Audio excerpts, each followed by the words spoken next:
हाँ, तो यहाँ से हमने स्टार्ट किया था और हम लोग ये देख रहे थे कि एवरी सब हेडिंग हैज मार्क्स। तो आप अगर पॉइंट्स लिख रहे हो तो जो फर्स्ट ये सब हेडिंग वाला छोटे छोटे सब हेडिंग्स होते हैं, including common name, prover, family, introduction of the remedy and clinical and sphere of action and pathogenesis, constitution, temperament, relation with heat and cold and miasm, यहाँ तक का जो पार्ट है ना, ये इसको 2 to 3 मार्क्स होते हैं।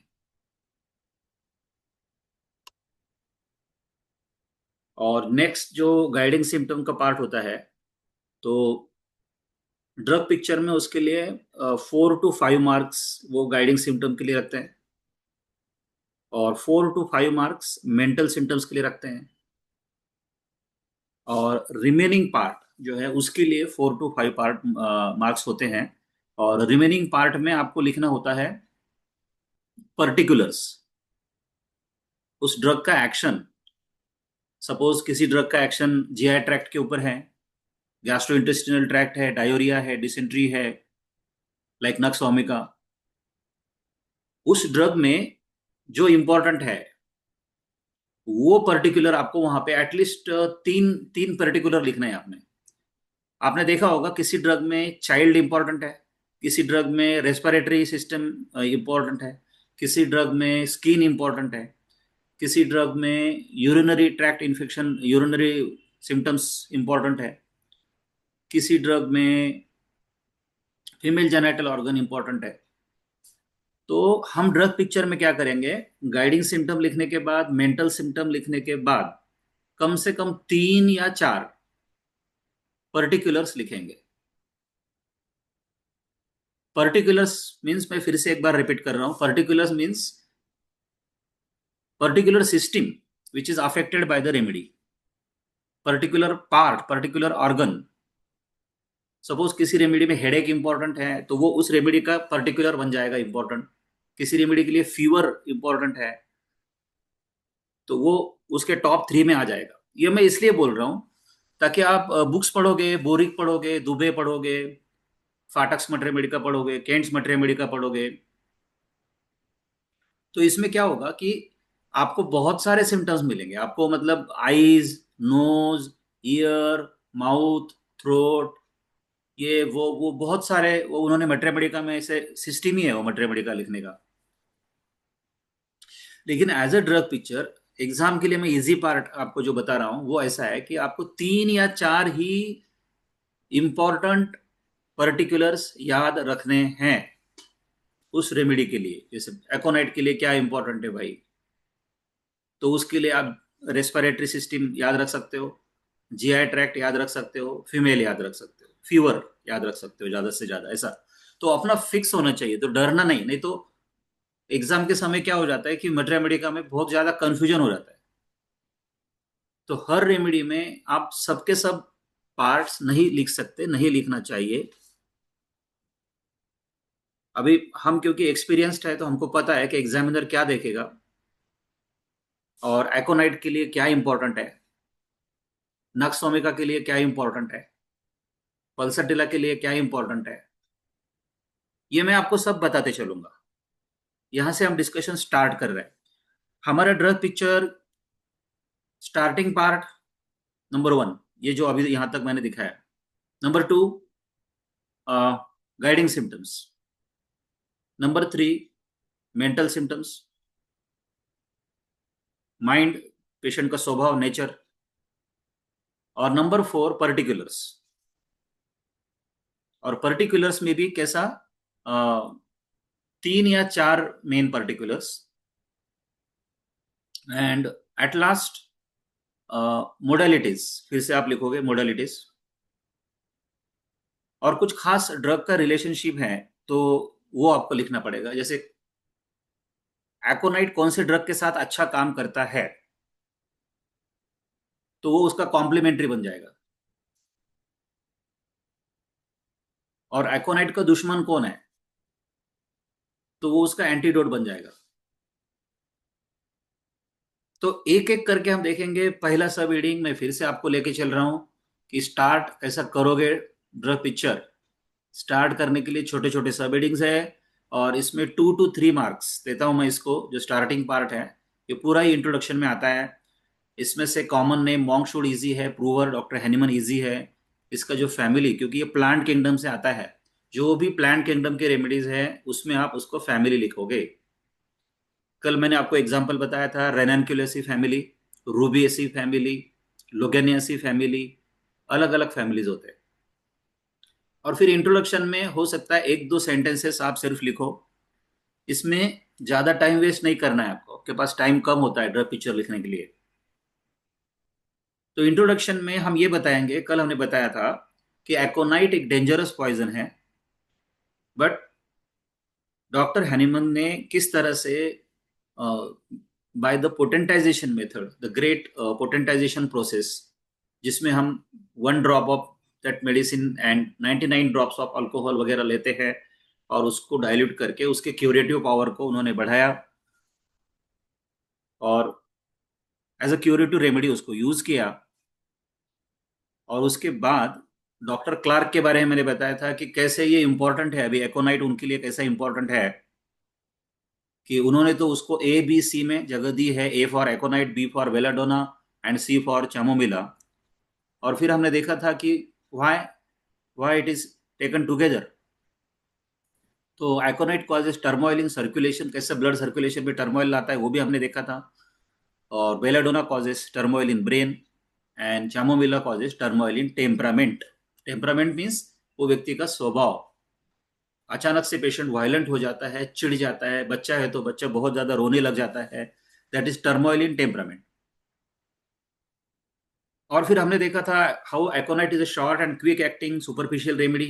ये भी मैंने समझाया था कल जाते जाते, कि एकोनाइट क्रोनिक डिसीज के लिए नहीं है। एकोनाइट एक ऐसी रेमेडी है जो सूटेबल है, जो सूट होती है शॉर्ट पीरियड के डिसीज को। जैसे 1 दिन से 2 दिन से 3 दिन से सर्दी है, बुखार है, बच्चा 1 दिन से ही बीमार हुआ है, लेकिन सडन एंड वायलेंट, बच्चा बहुत ज्यादा अचानक उसका फीवर बढ़ गया, पूरा उसका चेहरा लाल हो गया, रेडनेस, इन्फ्लेमेशन। तो किसी भी डिसीज का जो बिगिनिंग स्टेज होता है शॉर्ट पीरियड का डिसीज होता है।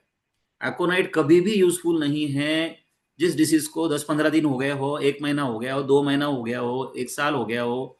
एकोनाइट is not at all useful for chronic diseases, आप लिख के रखो।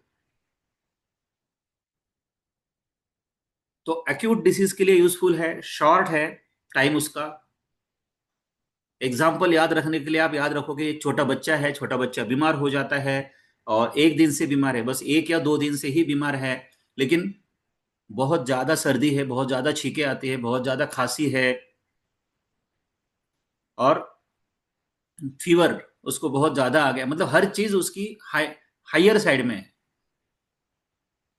इसके अपोजिट मैंने बोला था आपको ब्रायोनिया, जो कि सब कुछ स्लो है, ग्रेजुअल है, और बहुत ज्यादा हाई नहीं है। तो ये पॉइंट भी आपको क्लियर हो गया कि कैसे एकोनेट सडन है, वायलेंट है उसका nature.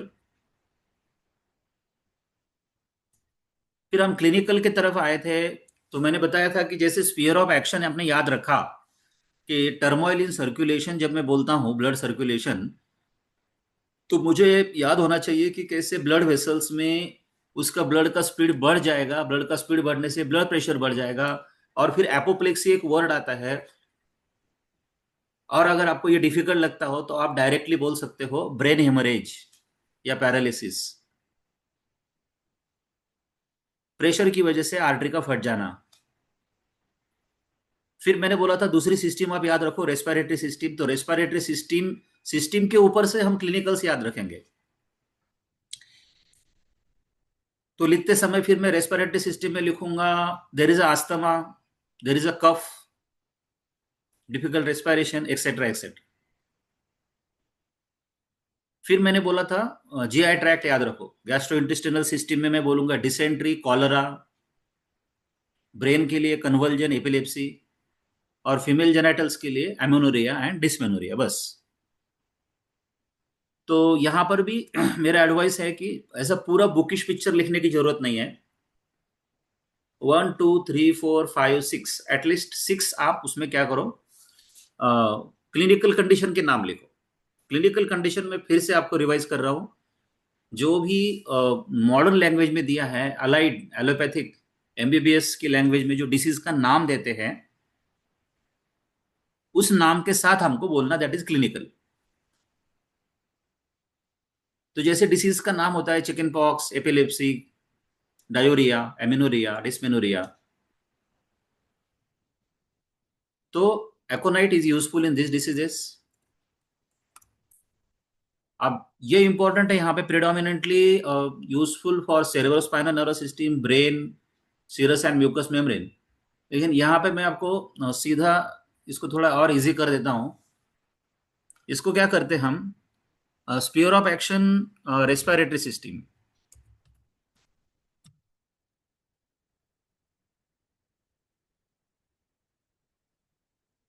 Respiratory system, gastrointestinal system,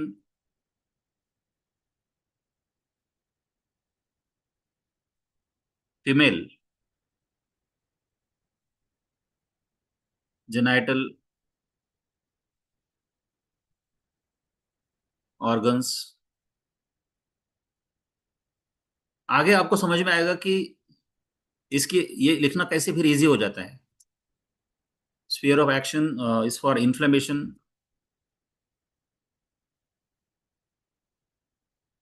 fever,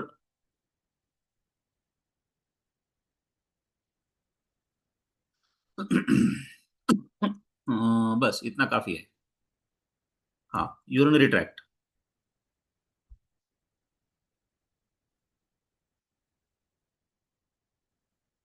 तो यहाँ आपको समझ में आएगा कि एग्जामिनर को क्या एक्सपेक्टेड है।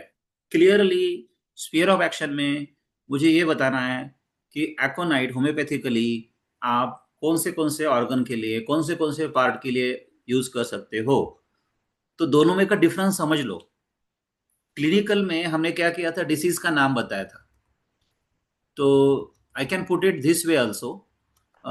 जैसे क्लिनिकल जो है, आप इसको बाद में लिखो, पहले स्पीयर ऑफ एक्शन लिखो आप। इसको यहां से हटा दिया एंड देन यहाँ पे डाल दिया। अब सुंदरता, मैं आपको इजी पार्ट क्या बता रहा हूँ तन्मय सामी, कि यहाँ पे मैं सिस्टम याद रख रहा हूँ, respiratory system, gastrointestinal system, female genital system, inflammation, fever, urinary tract वगैरह वगैरह। तो मैं क्या करता हूँ, पहले उसके पार्ट के नाम लिख लेता हूँ। अब आइडिया क्या है, फंडा क्या है यहाँ पे, कि जो भी सिस्टम लिखे है ना, उसका डिसीज का नाम मैं नीचे लिखूंगा। जैसे अस्थमा, ऊपर रेस्पिरेटरी सिस्टम है तो नीचे अस्थमा आया, कफ आया। ऊपर गैस्ट्रोइंटेस्टाइनल सिस्टम है तो नीचे डिसेंट्री आता है, कॉलरा आता है, उसके साथ डायोरिया आता है। ऊपर फीमेल जेनिटल ऑर्गन्स है तो एमिनोरिया आ गया, डिस्मेनोरिया आ गया, bad effect, fever, headache, inflammation, ये सब आ गए उसमें। तो सोचने के लिए 1 मिनट देता हूं। क्या आपको ये इजी लगा मेरे बोलने के बाद? Type yes in chat box कि हम स्पीयर ऑफ एक्शन हम लिखे,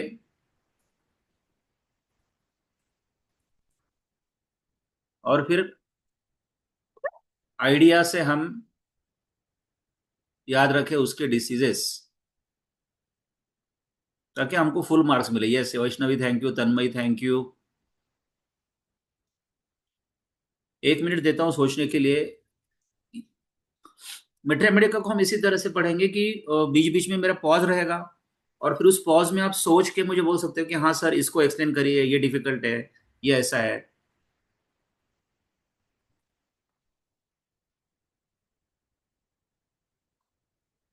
respiratory system, gastrointestinal system, female genital organs, inflammation, fever and urinary tract. Sphere of action में मैंने पार्ट्स लिखे, पर्टिकुलर बॉडी का कौन सा सिस्टम है वो लिखा, और सुंदरता है कि हमारे सब्जेक्ट देखो कितने अच्छे रहते हैं। फर्स्ट ईयर में हमको फिजियोलॉजी में सर्कुलेटरी सिस्टम पढ़ाया जाता है, गैस्ट्रोइंटेस्टिनल सिस्टम पढ़ाया जाता है, फीमेल जेनिटल सिस्टम पढ़ाया जाता है। तो वी नो दैट एनाटॉमी में हमको सब कुछ पढ़ाया जाता है। तो उसी लॉजिक को हमको इधर कैरी करना है। 1 मिनट देता हूं, सोच के मुझे बोलिए कुछ डिफिकल्टी है तो। कि जहां स्पीयर ऑफ एक्शन है नीचे उसी के डिसीज आएंगे।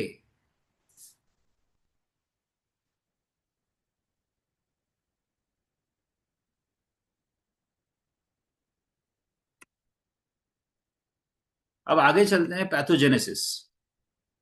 हाँ, पैथोजेनेसिस भी शायद मैंने कल बताया था। जैसे मेन एक्शन में आपने बताया उसका कि it acts upon the circulatory system. तो उसको याद रखना है, मेन पॉइंट को याद रखना है, टर्मोइल इन सर्कुलेशन।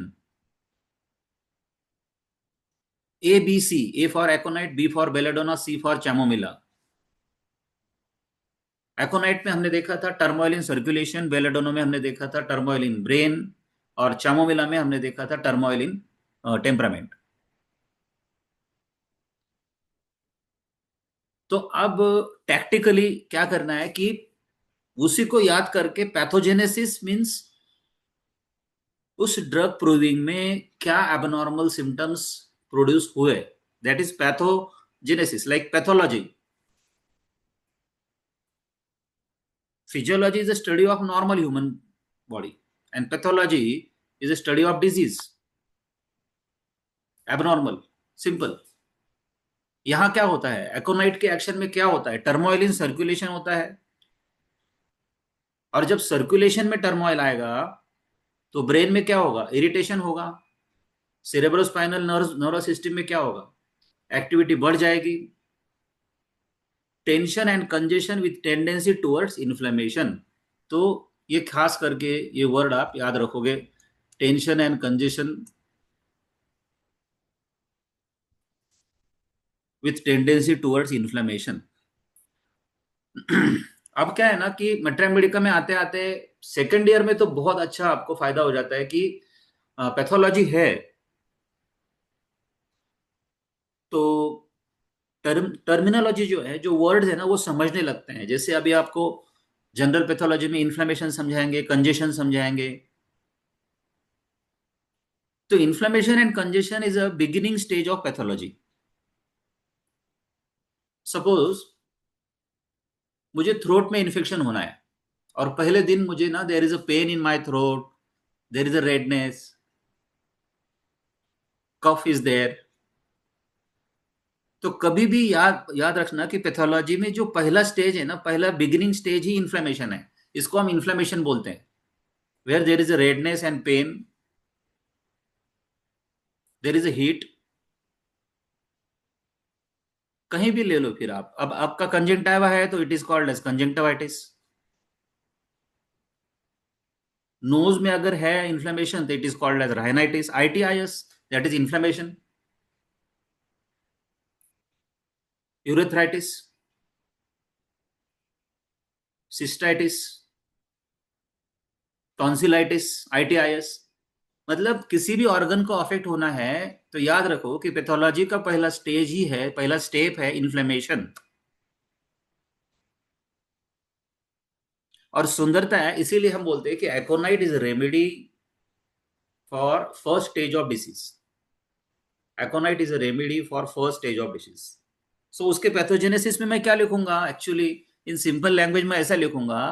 पैथोजेनेसिस में एकोनाइट is useful for the beginning stage of disease in any organ, like tonsillitis, uh, rhinitis, conjunctivitis, otitis, pharyngitis, gastritis।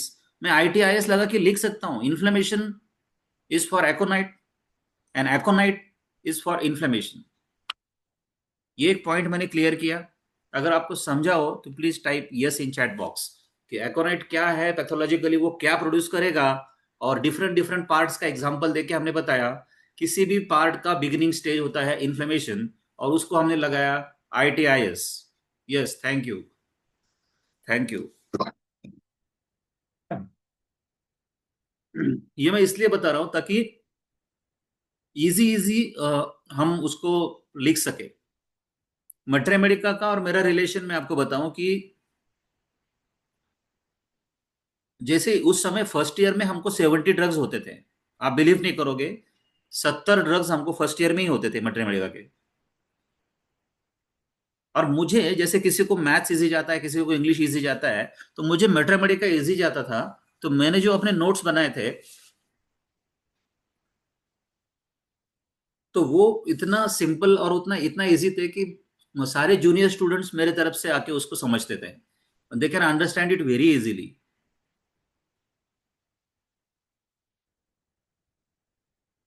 तो मुझे बड़ा इंटरेस्ट आता है कि मैं अपनी लैंग्वेज में उसको लिखता हूँ। और लकीली ऐसा हुआ कि मैंने 3 बार, 2 या 3 बार मैंने मैथमेटिका का यूनिवर्सिटी टॉप किया। फिर लकीली ऐसा हुआ कि एमडी जब हुआ तो एमडी करते समय भी मैथमेटिक्स का ही सब्जेक्ट मैंने लिया, और उसमें भी अच्छे मार्क्स मिले मुझे। सो मैथमेटिक्स एक ऐसा सब्जेक्ट है कि जिसको टीचर, जैसे मैथ्स के लिए कोई टीचर होता है, उसको लॉजिक पता होता है, उसको लिखने का कैसे लिखना है, सिंपल वर्ड्स में कैसा लिखना है। तो वही लॉजिक मैं आपको मैथमेटिक्स में बताऊंगा। तो लास्ट 5 मिनट्स में हमने देखा कि कैसे इन्फ्लेमेशन के डिफरेंट एग्जांपल्स देके मैं पैथोजेनेसिस लिख सकता हूं। फिर स्टार्टिंग के पॉइंट में आता है कॉन्स्टिट्यूशन। कॉन्स्टिट्यूशन का सिंपल मीनिंग होता है आपका पर्सनालिटी। सिंपल। आप सबको पता है कि होम्योपैथी क्या है, और homeopathy treats the person. Homeopathy treats the individual, not only the disease. हम कंप्लीट पर्सनैलिटी को देखते हैं, नंबर वन, ये आपको पता है। Number two, homeopathy is individualised pathy, ये आपको पता है। अपना सबका अलग अलग नेचर है, अलग अलग स्वभाव है, अलग अलग फिजिकल अप्रोच है, फिजिकल कॉन्स्टिट्यूशन है। कोई टॉल है, कोई वीक है, कोई स्लेंडर है, कोई दुबला पतला है, कोई फैट है, ओबेस है, लाइक कल्किरिया कार्प।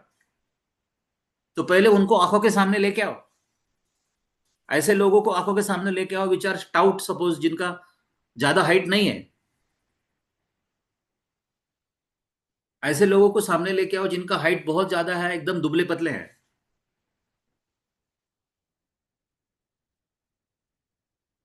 अलग अलग कॉन्स्टिट्यूशन। तो किसी का भी पर्सनालिटी अगर हमको देखना है, वो मुझे लिखना है, तो पहले मुझे ये समझना होगा कि अ, उसका मैं क्या देखूंगा। नंबर वन, फिजिकली वो व्यक्ति कैसा दिखता है, that is a part of personality. और दूसरा, अंदर से उसका स्वभाव कैसा है, उसका नेचर कैसा है, उसका बिहेवियर कैसा है, थिंकिंग प्रोसेस कैसा है, किस बात के लिए सेंसिटिव है, हॉबीज क्या है, लाइकिंग्स क्या है, डिसलाइकिंग्स क्या है। ये दोनों चीजों से इंसान का पर्सनालिटी बनता है, पहले ये समझ लो। अब जहां तक एकोनाइट की बात है, तो एकोनाइट को मैं ऐसा इमेजिन करता हूं, एक बड़ा अच्छा उसने दिया है कि aconite is the remedy of rosy, chubby and plethoric babies. ये 3 वर्ड में एकोनाइट आ जाता है। अगर आप 3 वर्ड याद रखते हो, रोजी, चुबी एंड प्लेथोरिक बेबीज, ज्यादा करके एकोनाइट एक ऐसा रेमेडी है कि छोटे बच्चों के लिए बहुत जल्दी काम में आता है। आपको ऐसा ऐसा बच्चा आंखों के सामने लेके आना है, जिसके गाल, जिसका बॉडी एकदम फेयर फेयर स्किन का है, रोजी बोला है उसने। और जिसके गाल ऐसे बड़े बड़े गाल है उसके, अच्छे हेल्दी बेबी है, प्लॅथोरिक है। प्लॅथोरिक म्हणजे मराठीत काय म्हणतो आपण, असं गुबगुबीत बाळ, सशक्त बाळ, चांगलं दिसायला, असं म्हणजे ज्याच्या अंगावर थोडंसं फॅट आहे, बेबी फॅट आहे, ज्याचे गाल असे छान गोरे गोरे आहेत, ज्याचे गाल असे लाल आहेत छान। तो that is one thing you have to remember. तो अगर बड़ा भी पर्सन रहेगा एज में, तो भी वो भी उसका भी कॉन्स्टिट्यूशन वैसा ही रहेगा।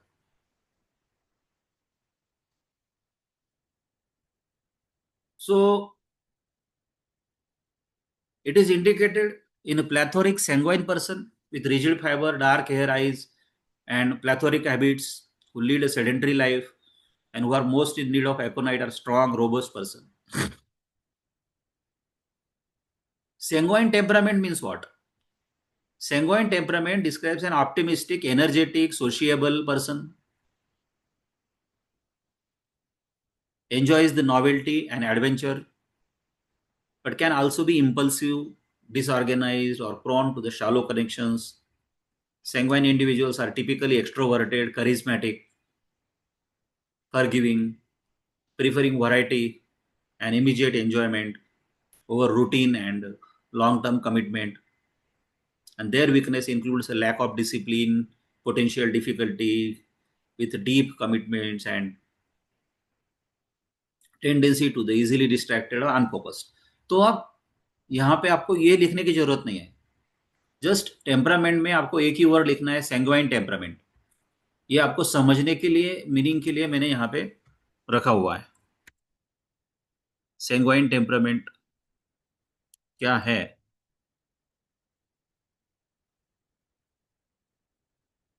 उसको ब्रैकेट में डाल देते हैं. तो सुंदरता है कि कॉन्स्टिट्यूशन जब वर्ड आएगा तो उसमें मैं आपको वो पर्सन दिखता कैसा है, तो यहाँ दो तीन वर्ड्स आप याद रखो. वो बेबी को याद रखो, कैसे रेडनेस है, फेयरनेस है, छबी है, चुबी है, प्लेथोरिक है, अच्छा खासा हेल्दी बेबी है वो. और फिर स्वभाव से कैसा है, सेंगवाइन टेम्परामेंट है उसका. और सेंगवाइन टेम्परामेंट में उसका मीनिंग क्या रहेगा, वो लोग ऑप्टिमिस्टिक रहते हैं, पॉजिटिव माइंडेड रहते हैं, एनर्जेटिक रहते हैं, सोशिएबल रहते हैं. तीन ही वर्ड्स याद रखो आप. एकोनाइट पर्सन बात बात करने वाला रहता है, एक्सट्रोवर्टेड रहता है, सोशिएबल मीन्स उसको फ्रेंड्स बनाना अच्छा लगता है, लोगों में मिक्स होता है.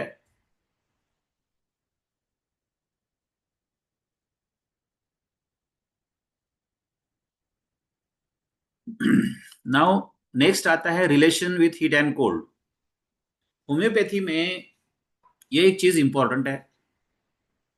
किसी भी पर्सनालिटी को डिफ्रेंशिएट करने के लिए हम पूछते हैं कि आपको ठंडी ज्यादा बचती है या आपको गर्मी ज्यादा होती है. फॉर एग्जाम्पल कुछ लोग ऐसे होते हैं जिनको गर्मी होती है, जिनको स्वेटिंग पर्सपायरेशन बहुत ज्यादा होता है, पसीना पसीना हमेशा आता है, जिनको ऐसा लगता है कि हमेशा फैन चालू होना चाहिए, एसी चालू होना चाहिए. ऐसे लोगों को हम हॉट कैटेगरी में रखते हैं. और कुछ लोग ऐसे होते हैं जो एकदम सेंसिटिव है, बिल्कुल ठंडी हवा सहन नहीं होती है, थोड़ा सा भी फैन की हवा, ठंडी हवा लग गई तो उनको छींकें शुरू हो जाती है, उनको सर्दी हो जाती है, ठंडी बजने लगती है, उनको स्वेटर पहनना पड़ता है, उनको ज्यादा कवरिंग्स लेने पड़ते हैं, रजाई वगैरह जो होती है. उसको हम चिली बोलते हैं, उनको हम कोल्ड बोलते हैं, इतना याद रखना. अब एक्चुअली एकोनाइट में ऐसा हीट एंड कोल्ड ज्यादा नहीं है, but it is a warm blooded patient है. और ऐसा दिया है उन्होंने कि aconite is sensitive to the cold air, dry cold wind, ऐसा दिया है. तो आई थिंक अब हमने उसको दोनों के इसमें रखना चाहिए, because it is also emulated by the open air. मतलब बहुत ज्यादा ठंडी बर्दाश्त नहीं होती है और बहुत ज्यादा गर्मी बर्दाश्त नहीं होती इसको. सेंसिटिव पर्सन है, नाजुक पर्सन है, एक नाजुक बच्चा है, एक अमीर घर का बच्चा है, जो बिल्कुल हंसता खेलता है, जो एकदम अच्छा फेयर स्किन का है, जो हेल्दी है, जो सेंसिटिव है, और जल्दी से बीमार हो जाता है. और यहाँ पे इन्फ्लेमेशन जो फर्स्ट स्टेज आया, इसकी वजह से मियाजम आया, सोरा. मियाजम आता है सोरा. मैं आपको मियाजम भी पढ़ा दूंगा नेक्स्ट वीक में, तो आपको सोरा, साइकोसिस, सिफिलिस समझ में आएगा. तो यहाँ पे आपका फर्स्ट पार्ट खत्म होता है. एकोनाइट क्या है, एकोनाइट का स्वभाव कैसा है, वो फिजिकली कैसा दिखता है, वो चिली है या हॉट है. हाँ, ये सेंसिटिविटी के बारे में मैंने आपको बताया कि ड्राई कोल्ड विंड, अभी जो नवंबर, दिसंबर, जनवरी के महीने आते हैं, तो इसको याद रखो. ड्राई कोल्ड विंड, ठंडी हवा, कोल्ड एयर. एकोनाइट का मौसम सीजन ही है। एज ए डॉक्टर हम लोग प्रिस्क्राइब करते हैं इसको नवंबर, दिसंबर, जनवरी, 15 फरवरी तक इसको प्रिस्क्राइब करते हैं, क्योंकि ठंडी का सीजन होता है। नॉर्थ इंडिया में ज्यादा ठंडी होती है, दिल्ली में ज्यादा ठंडी होती है, राजस्थान में। उसको याद रखो, ड्राई कोल्ड विंड। तो relation with heat and cold में आप वो भी लिख सकते हो। अब यहां से आगे नेक्स्ट सब हेडिंग आपका शुरू होता है गाइडिंग सिम्टम, जो कि अगेन 4 to 5 मार्क्स के लिए होता है। अब इसमें क्या है ना कि वो आपको drug picture as a long question तो पूछेंगे, लेकिन अगला क्वेश्चन जो शॉर्ट क्वेश्चन होता है, जो शॉर्ट नोट्स के लिए 5 5 मार्क्स की जो शॉर्ट नोट होती है, उसमें भी वो पूछेंगे आपको कि describe the guiding symptom of the following drug. ऐसा पूछ सकते हैं। उसमें हो सकता है एकोनाइट, ब्रायोनिया, नक्सोमिका, थूजा, कुछ भी हो सकता है। तो ये लेक्चर आपको दोनों तरफ काम में आएगा। ड्रग पिक्चर अटेंड करने के लिए भी एक हेडिंग उसका गाइडिंग सिम्टम रहेगा ही रहेगा। जैसे एनाटोमी में हम लोग लिखते थे ना, पूरा शोल्डर जॉइंट लिखेंगे तो 20 मार्क्स मिलते हैं। और अगर क्वेश्चन पूछना ही है मुझे, तो 5 मार्क के लिए मैं पूछूंगा movements of the shoulder joint,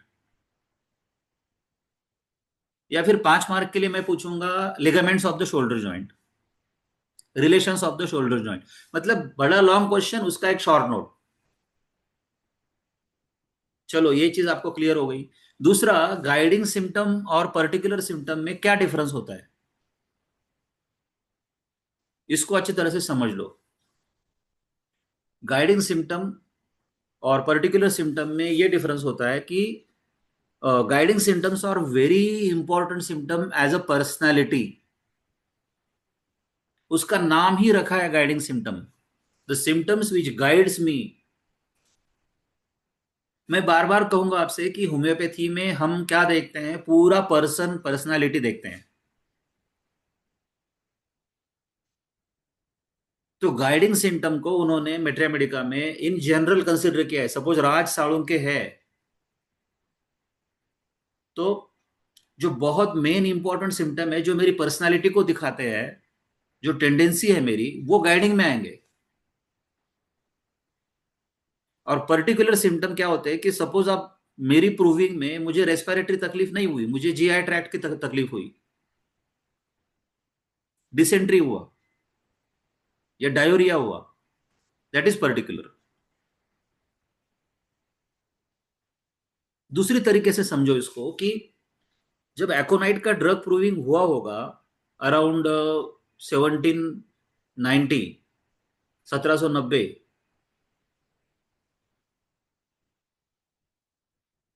तब अगर 100 लोगों को एकोनाइट दिया गया प्रूविंग के लिए, तो मैक्सिमम 90% लोगों में जो जनरल पर्सनैलिटी के सिम्टम्स आए, जो बहुत ज्यादा क्वांटिटी में जो सिम्टम्स आए, दे आर गाइडिंग सिम्टम्स।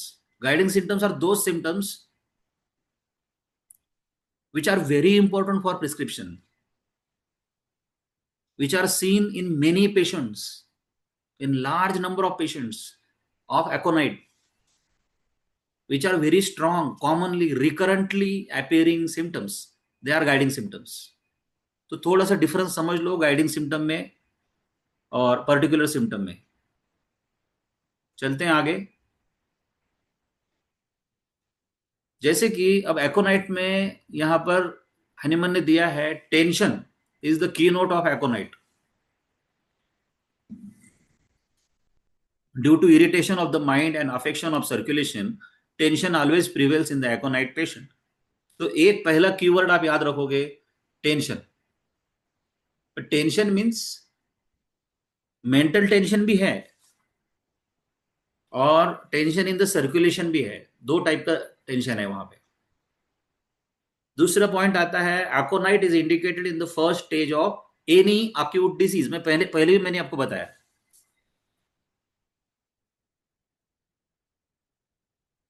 अब ऐसा हो सकता है कि अक्यूट डिसीज के लिए मेरे पास 10 रेमेडीज है, 10 रेमेडीज है सपोज,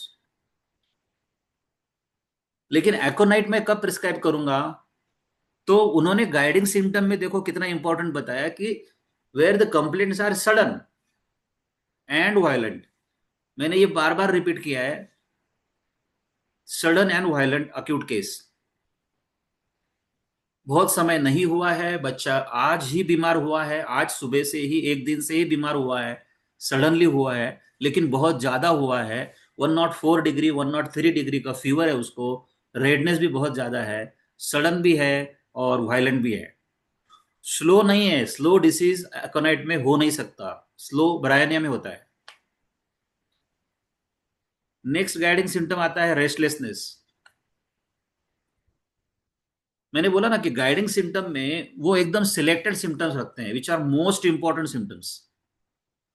तो उन्होंने देखा कि लगभग हर एकोनाइट पेशेंट में, भले उसको टॉन्सिलाइटिस हो, उसको ओटाइटिस हो, उसको कंजक्टिवाइटिस हो, सर्दी हो, खांसी हो, लेकिन रेस्टलेसनेस उसमें है। The patient is very much restless, can not remain in one place.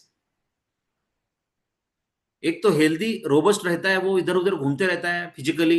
एकोनाइट patient moves quite frequently because physically he is very strong. तो एकोनाइट पेशेंट को अगर आप जाके देखोगे तो वो एक जगह पे नहीं ऐसा पड़ा हुआ दिखेगा आपको, जो कि ब्रायने में दिखता है। इधर उधर घूमते रहेगा, माइंड उसका रेस्टलेस है, उसका बॉडी भी रेस्टलेस है। इसके कॉन्ट्रास्ट में अगर आप आर्सेनिक को देखोगे तो arsenic patient is too weak to move. Arsenic the patient is too weak to move, इतना कमजोर कमजोर कमजोर होते जाता है आर्सेनिक पेशेंट।